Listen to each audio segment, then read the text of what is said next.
Good morning, everybody. Thank you for being here. My name is Linda Saunders-Paquette, and I'm the Executive Director of New Futures. New Futures is a nonprofit that works to reduce alcohol and other drug problems in New Hampshire through advocacy, education, and collaboration. And we are here today to send a message to our senators about the importance of funding alcohol and other drug prevention and treatment services. In New Hampshire, approximately 113,000 residents are in need of services for substance misuse. Only about 6,000 of those citizens are able to access those services. Last week, during the Bureau of Drug and Alcohol Services presentation to Senate Finance, the Bureau was asked, what happens to people who don't get these services? Well, we know what happens to these people. These people end up in prisons, jails, in our hospitals, and they end up costing our businesses lost productivity. As a matter of fact, the excessive consumption of alcohol alone in New Hampshire costs the state $1.15 billion each year. Our message is simple, that funding for these services is critical to the health of New Hampshire citizens and to the health of our economy. We are sending this message by contacting our senators and testifying at public hearings on the budget. New Futures partnered with Media Power Youth to create over 125 video postcards from New Hampshire citizens to their senators, urging increased funding for substance misuse services. Media Power Youth is a Manchester nonprofit that empowers youth to lead healthy, safe lives through the smart use of media.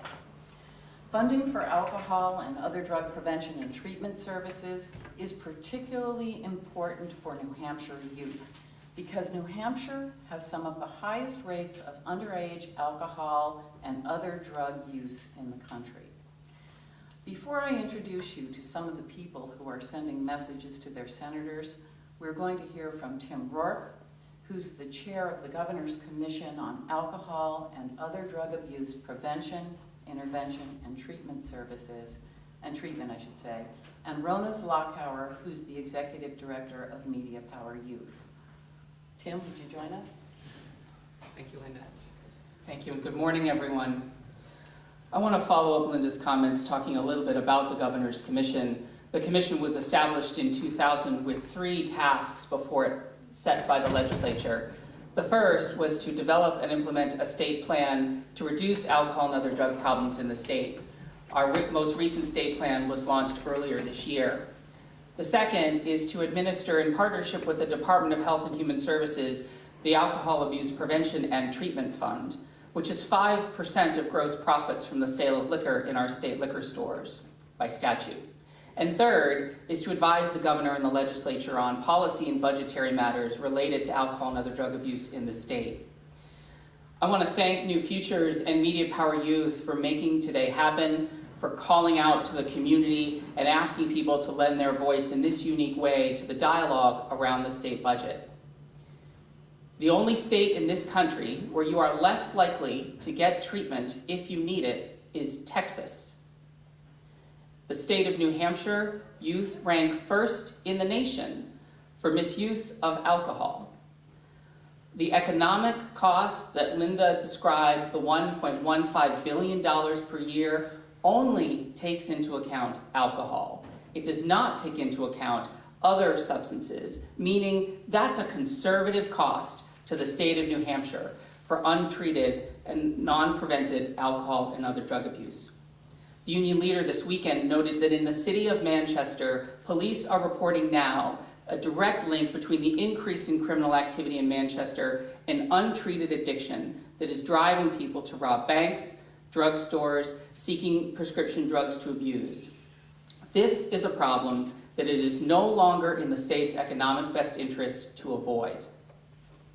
$1.15 billion represents 2% of the state's gross domestic product. There are a lot of different investments that the Senate has to consider right now in its state budget. I am relatively confident that there is not another use of state resources that would have such a profound impact on the state's economy as to fund prevention and treatment of substance use disorder services, and the economic analysis that Linda refers to notes that as well. I want to talk just a little bit about how they can do that. As I said, the Governor's Commission administers in partnership with Health and Human Services something called the Alcohol Abuse Prevention and Treatment Fund. It was established in the year 2000 to take 5% of gross profits from the sale of liquor in our state liquor stores and allocate those resources towards prevention and treatment. Here we have an issue that costs the state billions of dollars, that is a significant driver of the state's budget. Here we have a drug that the state does an incredibly good job of selling, that being alcohol. And here we have a system to help mitigate the damage that that does through the funding of the alcohol fund. However, since the alcohol fund was established, it has never been fully funded. Typically what happens is the formula that funds the alcohol fund is suspended in House Bill 2, and then some dollars are put back into the alcohol fund through the general fund. Currently, the alcohol fund in the current biennium is at $1.5 million. That was a 55% reduction from the prior biennium, which eliminated all of the substance abuse prevention contracts funded by the state and the Governor's Commission, leaving a minimum of treatment contracts available to treat the neediest of New Hampshire's addicted population. We sit now with waiting lists. We sit now with untreated addiction, putting public safety at risk. There is a simple solution: fund the alcohol fund. There is not a better economic policy opportunity before the Senate during this budget phase, and we look forward to them considering increasing funding into the fund. Thank you. Thank you, Tim. And now Rona Zlockauer, the Executive Director of Media Power Youth.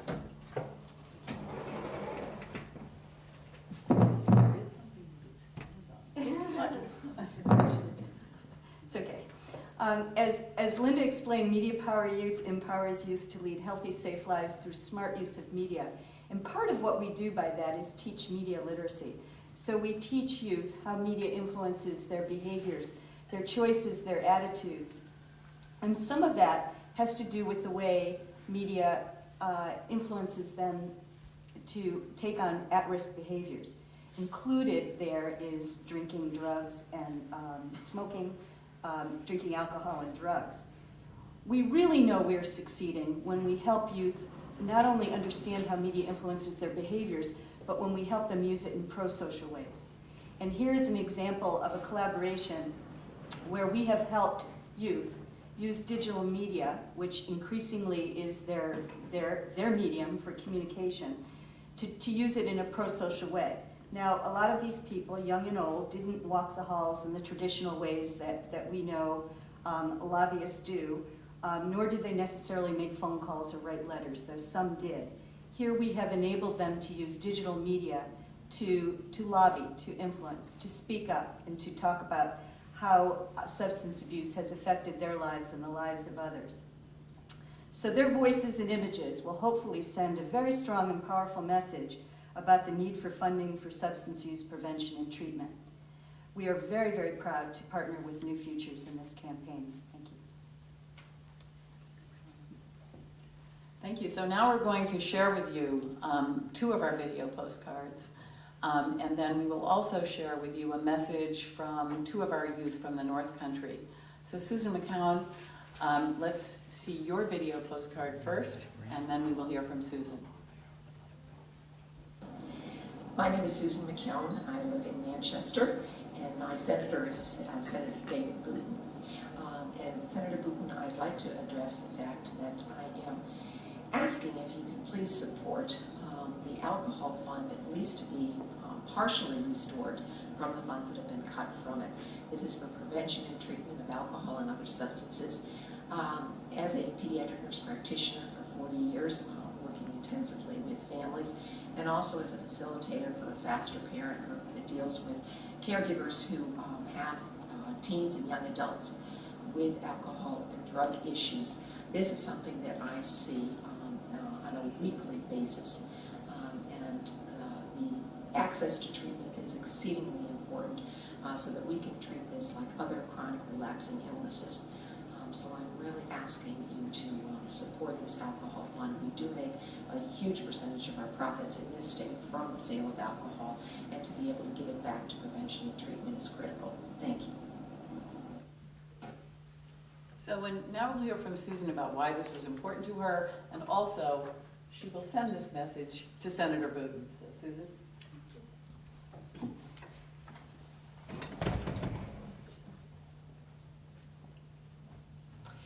Last Friday, my husband and I went to see 42, the Jackie Robinson story.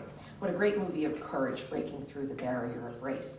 Last week, Sports Illustrated cover story was about another account destigmatizing a part of our culture that some are still uncomfortable with. Coincidentally, I met Jason Collins a couple of years ago because he was in a wedding party of a close daughter's friend. And other than being 7 feet tall, he was like everyone else at the wedding. Read it. It's a great article of reality, truth, and courage. Isn't it time that we as a society show similar courage in talking about our issues with alcohol and substance use and addiction? Is there a family who does not have some member in their life affected by these? As the parent of 4 grown children, I know this can happen in any family. After 40 years as a pediatric nurse practitioner, I've dealt with families from multiple generations. I do not believe there is any family that is not affected on some level. If it isn't under your roof, look to your extended family, look to your neighbors, look to a coworker. It is right there. And within the same population are people who are in long-term recovery, excelling in their careers, raising families, and being contributing members of society. We don't hear enough from them or about them. Treatment works, recovery happens. I see it every day. As a certified prevention specialist, I'm appalled that the prevention funds were cut in the last budget. We're living the old adage, pay me now, pay me later. If our state wants to be truly fiscally intelligent, we should start by restoring prevention funds. For the past 10 years, I've had the privilege of facilitating a weekly FASTER group. FASTER is Families Advocating Substance Treatment, Education, and Recovery. This is a group for parents whose children are having issues with substances. These parents do not come to the group when their children are using pot. They hope that would be just a phase, but sadly their children have progressed in their drug use to the point where families are in total disruption. Family treasures are being pawned, marriages are threatened, and siblings are suffering. Families are desperate for treatment. When the teen, who is more often a young adult, is ready for treatment, there are no beds available.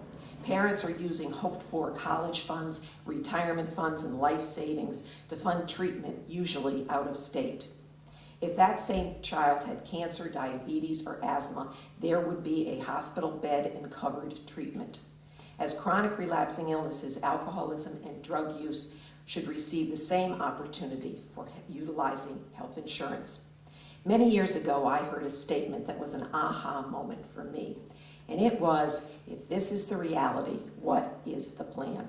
This has become a mantra that has served me well, and one that I think applies to why we're here today. When faced with a problem, take some time for a pity party. Decide what needs to happen, make a plan, and move on. If this is the reality, what is the plan? As much as we wish the issues of alcoholism and drug abuse did not plague our society, the reality is they do. It is time for us to use a small percentage of our profits from the alcohol funds and sales that we have in this state and use the fund to plan to treat substance issues. We will then be doing our part to break through some of the barriers and stigma associated with addiction. Let us show a courage that others have in our society by addressing this. Thank you. And I would like to take the video that you saw that I made for Senator, he'll be promoted, Senator Booten, to get the message, and I will be sending it because Media Powered Youth set this up very nicely. We can just do it through our smartphone. Thank you very much.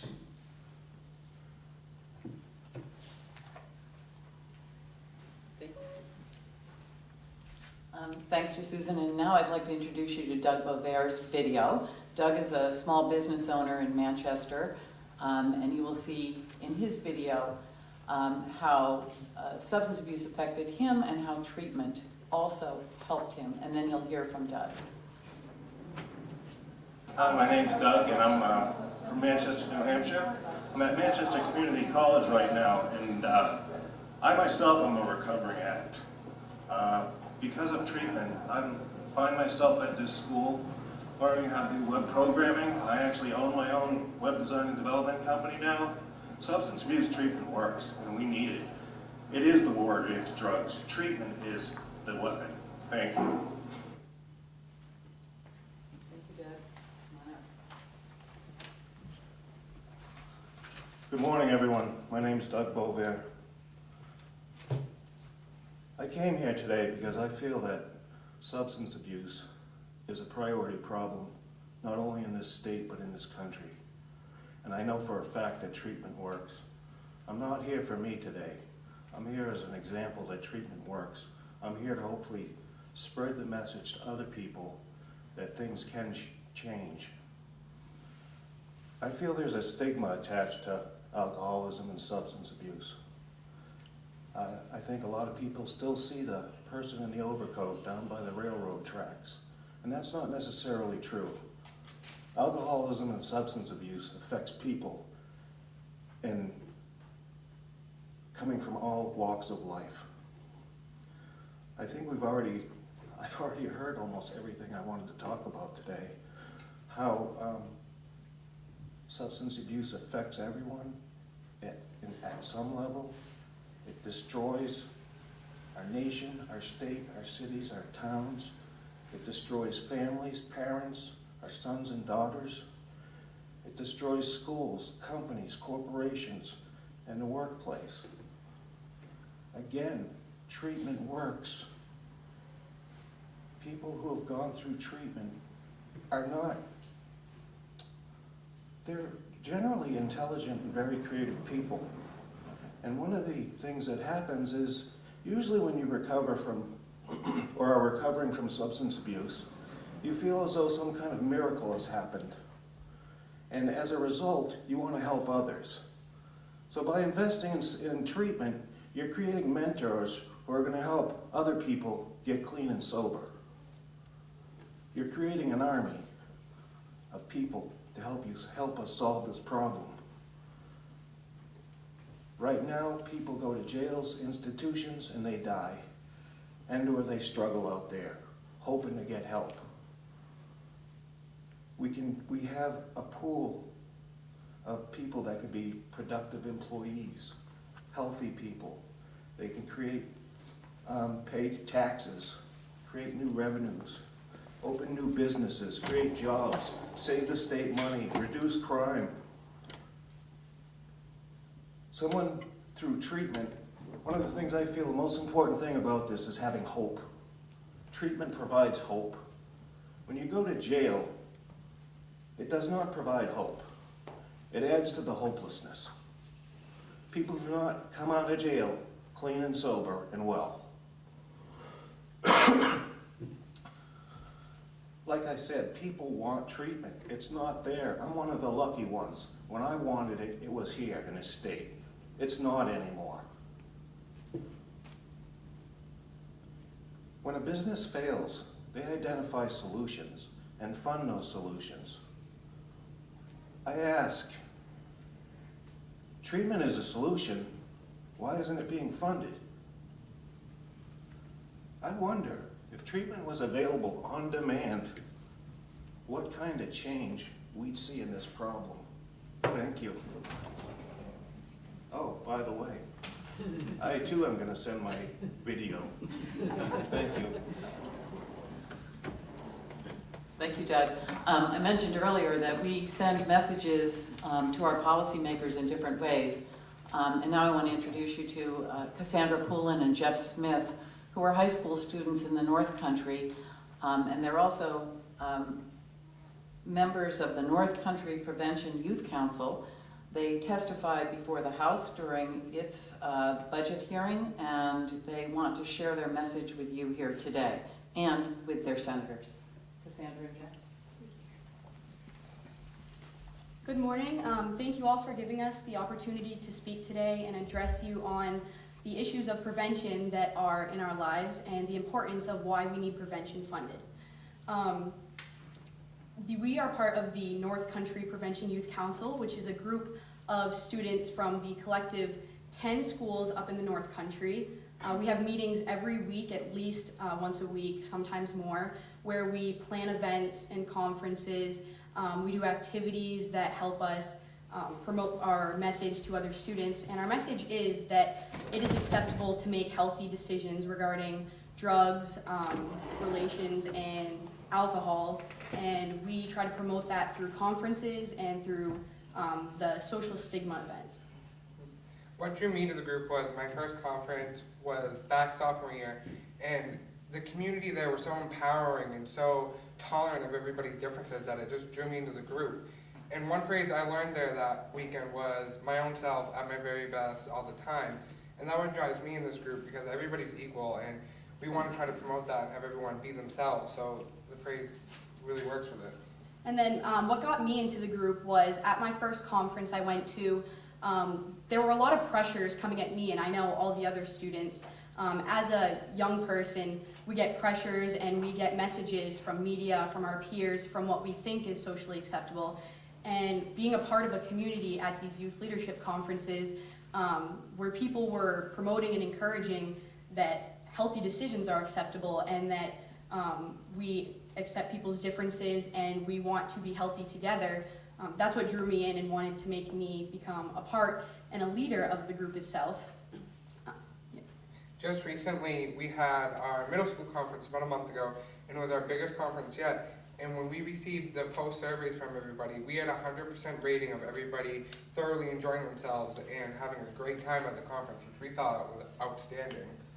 Yep, and the students, these young middle school students who face enough peer pressure and face all the adversities, they went back to their school with action plans that they felt would help their schools and their communities fight against the alcohol and drug use that is in our middle schools and in our high schools. And they've been actively, since the short time that they've been back from conference, they've, in Gorham, the middle school students put together 2 mix-it-up days where students were sat with students they didn't normally eat lunch with to encourage the social acceptance and tolerance, and they spread the message of healthy lifestyles. And then Grofton Middle School has put together a dialogue series revolved around bullying, which is very important because when the social climate is uplifted, people feel more comfortable making healthy decisions and advocating for their healthy decisions. And tomorrow we'll be going to Grofton to work with them, and then in 2 weeks we go there and work with a dialogue series. And then with Whitefield School, they mix with Lancaster at the conferences, so together the high school has worked with them, and we started working with the younger grades that don't go to the conference and doing little mini conferences at their school with them, focusing on bullying and being tolerant of each other's differences. And the reason why prevention is so important is because students are very influential, especially at the young age. We don't exactly know what we need to do to fit in, which is what everybody wants. Everyone wants to be accepted, and being able to make the decision to be healthy and knowing that your peers and those around you are going to accept you for making healthy decisions gives students a confidence that allows them to go back and make a change in their communities and schools, and that's exactly what they've done. And I've definitely seen this happen. We would like to thank you guys for coming over here this morning and listening to our testimony, and we hope you learned some new things from it. Thank you.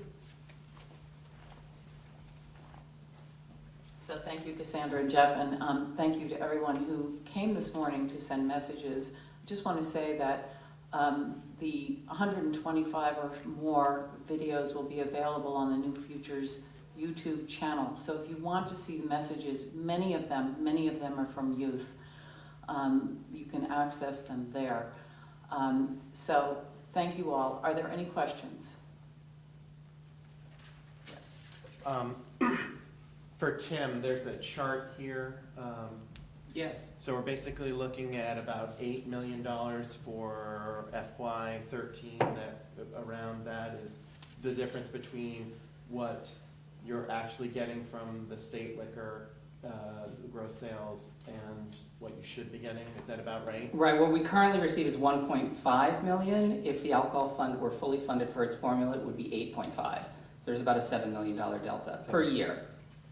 Thank you. Mm-hmm. Is it Rona? Can you take a minute and talk about how you're utilizing the smartphones to empower people to create the videos to send to their senators?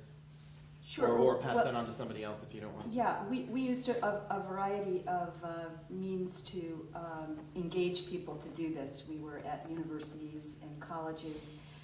We sent out notices on social media,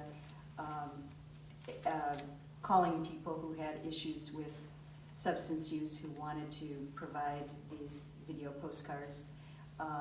We used media to find people to use media, so it works.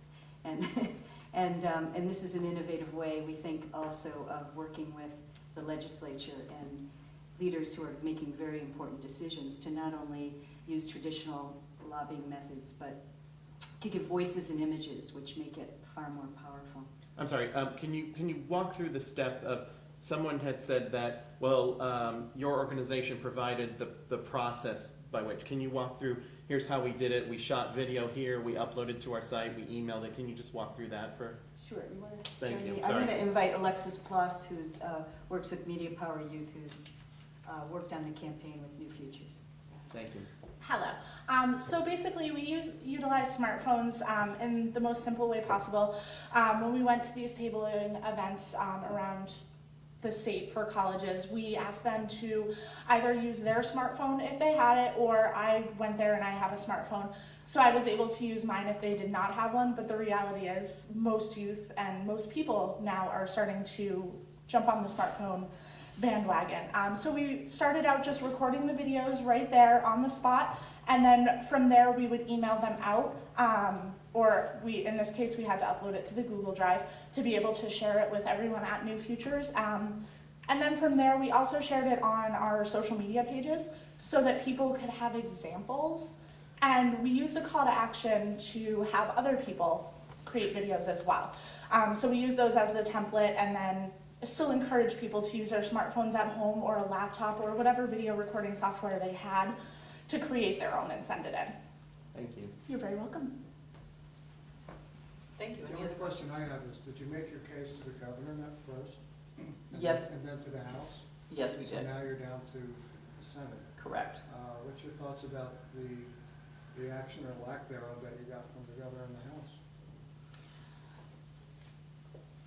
I wouldn't exactly call it a lack of reaction. I think both the governor and the members of the House recognize that substance misuse is a significant problem. The governor supported the creation of a substance use disorder Medicaid benefit and talked about that in her budget speech. She's also supporting Medicaid expansion, both of which would increase access to treatment for many, many New Hampshire citizens. The House also supports that. So we were disappointed not to see prevention dollars in the governor's budget or the House budget, but we are very encouraged that the Senate may see things differently and restore prevention funding in its budget. Well, what's an acceptable number? As Rona and others have pointed out, a lot of competing needs here, and I wouldn't imagine you're anticipating getting the full 5%. What's an acceptable Well, of number? course, we'd like to see the full 5%, and we think there would be certainly a huge return on that investment. If we don't see that 5%, restoration of prevention dollars to the pre-2012 and 13 budget would be helpful. And of course, as everyone has said up here, there is a huge need for additional treatment dollars. as much as we can see, we would be happy with. So around 4-ish? I'm sorry, I don't know. So around 4 million? 4 million would be great Okay. for treatment. Just to answer, I'm sorry, just to answer his question though, he was asking for, and you're saying basically, if you could get back to FY11-ish, right? Okay, thanks, thank you, sorry, sir. How many of the 113,000 folks who need service do you think will be touched by Medicaid expansion? Is there any estimate on Do you know what the answer is to that?